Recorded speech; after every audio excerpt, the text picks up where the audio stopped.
दोस्तों नमस्कार, मैं मनोज कुमार शर्मा एक बार फिर आपके बीच में लॉकडाउन 3 की घोषणा हो चुकी है दोस्तों। जी हां, लेकिन इस बार आश्चर्य इस बात का हो रहा है हमारे प्रधानमंत्री मोदी जी नहीं आए। बेचारे आते भी किस मुंह से यार, किस मुंह लायक छोड़ा है इनकी मंत्रिमंडल ने।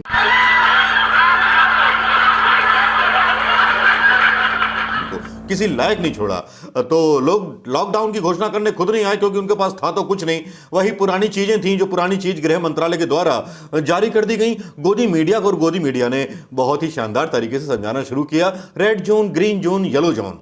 लेकिन yellow zone, green zone, red zone में यह नहीं बताया कि रेड जोन में भूखे मरने वाले लोगों के लिए क्या किया जाएगा, येलो जोन में भूखे मरने वालों के लिए क्या किया जाएगा, और ग्रीन जोन में भूखे मरने वाले मजदूरों के लिए क्या किया जाएगा।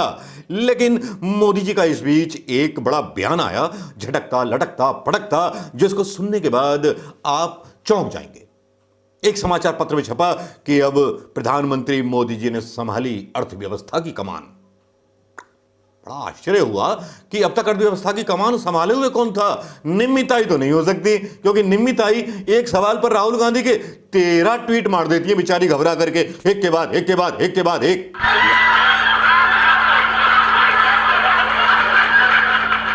यानी राहुल गांधी ना हुआ तूफान मेल हो गया, जिसका मजाक उड़ाते रहते, जिसके भाषण को सुनते रहते हैं लग करके कमी निकालने के लिए सारे भाजपा 80 सेल के लोग।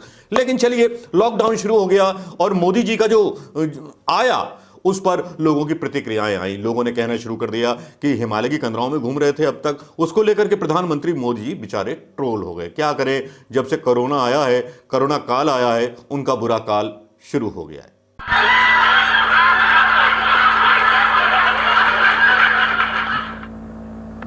अब बुरा काल जब शुरू हो गया है दोस्तों, तो अब उस बुरे काल में लोग थोड़ा फिरकी भी लेने लगे। लेकिन इसी बीच प्रधानमंत्री मोदी जी के लिए एक दुख भरी खबर और आ जाती है लॉकडाउन 3 में। जी हां, वो इतनी बड़ी दुख भरी खबर होती है कि जिसको सुनकर के भक्तों के दिल टूट जाएंगे, भक्तों के दिल तार तार हो जाएंगे। जी हां, प्रधानमंत्री मोदी जी की छवि ऐसी बन गई है कि हर कोई आता है, उनको बजा करके चला जाता है या उनका मूर्ख बना करके चला जाता है। देखिए साहब, ट्रंप आए, ट्रंप से दोस्ती की, हाउडी ट्रंप हुआ, हाउडी मोदी हुआ और नमस्ते ट्रंप हुआ। अब साहब देखिए, वो हाल हो गया जब व्हाइट हाउस ने मोदी जी को अनफॉलो कर दिया। ऐसा हो गया जैसे कि जिस दुल्हन के हाथ में मंगनी की अंगूठी डाली हो, वो दुल्हन ही छोड़ करके भाग गई हो। अरे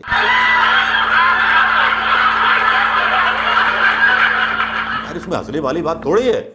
बात, मैं अगर कोई गलत बोल रहा हूं तो बताइए, लेकिन इससे भी बुरी बात आ जाती है। इससे बुरी बात यह आ जाती है और बुरी खबर यह आ जाती है कि जो अपने ट्रंप चचा थे, सैम चचा, उनकी जो क्या कहते हैं, कौन है वो, उनकी वाइफ, उनकी बेटी, जब वो प्रधानमंत्री मोदी जी को अनफॉलो कर देती हैं तो वाकई में दिल टूटने वाला नज़ारा होता है। और जब ये दिल टूट जाता है तो एक ही गाना गाने का दिल करता है, जब दिल टूट गया तब हम जी के क्या करेंगे। शायद इस तरह का कुछ आ रहा होगा, इसीलिए मोदी जी घोषणा करने और अपने मन की बात बताने नहीं आए, या इसलिए नहीं आए कि उनके पास बोलने के लिए था ही नहीं कुछ, कोई पैकेज ही नहीं था, कोई व्यवस्था ही नहीं थी। जिस अर्थव्यवस्था को संभालने की बात वो कर रहे थे, उस अर्थव्यवस्था के बारे में उनका कोई विजन ही नहीं था।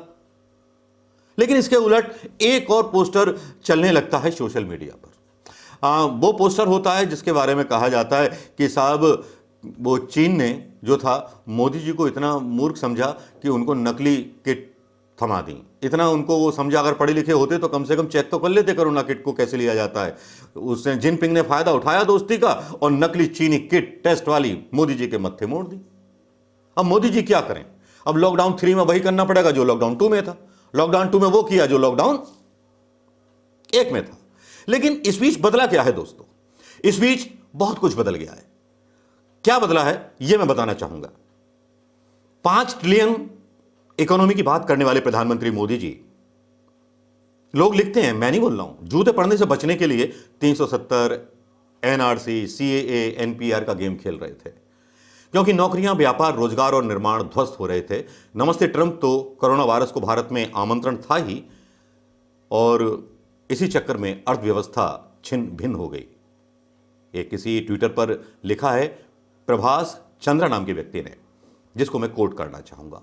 और इस बीच जो बदला है वो ये बदला है कि पहले लॉकडाउन में सोचिए, जब लगा था तो 500 लोग संक्रमित थे, राजीव जैनी लिखते हैं।